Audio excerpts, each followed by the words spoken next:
Hi friends, spicy വേൾഡിൻ്റെ പുതിയൊരു വീഡിയോയിലേക്ക് എല്ലാവർക്കും സ്വാഗതം. ഞാൻ ഇന്നിവിടെ റംസാൻ സ്പെഷ്യലായിട്ട് ഒരു കിണ്ണത്തപ്പത്തിൻ്റെ റെസിപ്പിയാണ് ചെയ്യാൻ പോകുന്നത്. അതിനായിട്ട് എന്തൊക്കെയാണെന്ന് ഒന്ന് കണ്ടു നോക്കാം.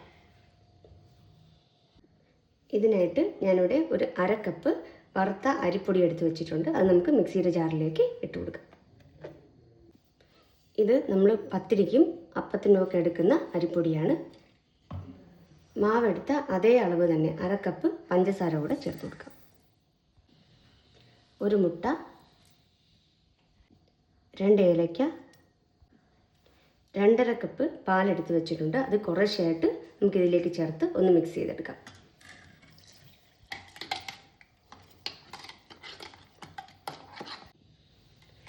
സാധാരണയായിട്ട് നമ്മൾ തേങ്ങാപ്പാലിലാണ് കിണ്ണത്തപ്പം ചെയ്തെടുക്കുന്നത്. ഞാനിതിവിടെ പശുവും പാലിലാണ് ചെയ്യുന്നത്. ഇപ്പം ഞാൻ 2.5 കപ്പിലെ പകുതി പാല് ഇതിലോട്ട് ചേർത്തിട്ടുണ്ട്.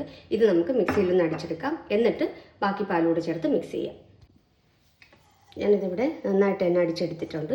ഇനി ബാക്കിയുള്ള പാലൂടെ നമുക്കിതിലേക്ക് ചേർത്ത് കൊടുക്കാം. പാല് മുഴുവനായിട്ട് തന്നെ നമ്മളിതിൽ ചേർത്തിട്ടുണ്ട്. ഇനി ഇതിൻ്റെ കൂടെ 1 കപ്പ് വെള്ളം കൂടെ ചേർത്ത് കൊടുക്കാം. ഞാനിവിടെ ഒരു പാൻ അടുപ്പിൽ വെച്ചിട്ടുണ്ട്. പക്ഷേ അടുപ്പ് നമ്മളിപ്പോൾ കത്തിച്ചിട്ടില്ല. ഇത് നമുക്ക് ഈ മിക്സ് പാനിലോട്ട് ഒഴിച്ചു കൊടുക്കാം.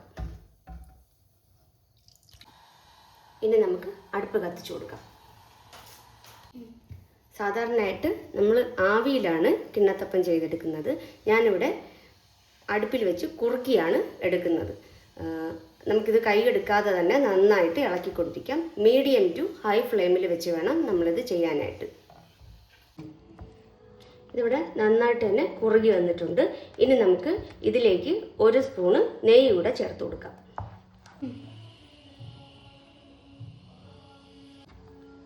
ഇതിപ്പോൾ പാത്രത്തിൽ നിന്ന് വിട്ട് വരുന്ന ഒരു പരുവമായിട്ടുണ്ട്.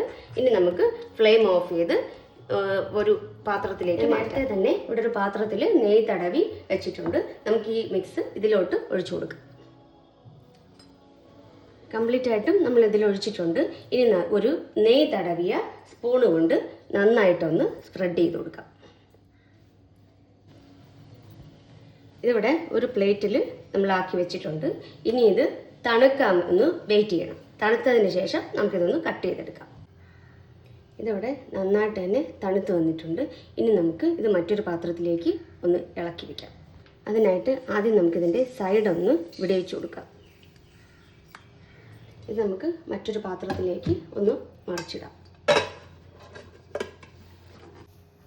വളരെ എളുപ്പത്തിൽ തന്നെ തയ്യാറാക്കാൻ പറ്റുന്ന കിണ്ണത്തപ്പം ഇവിടെ റെഡി ആയിട്ടുണ്ട്. നമുക്കിതൊന്ന് കട്ട് ചെയ്ത് നോക്കാം.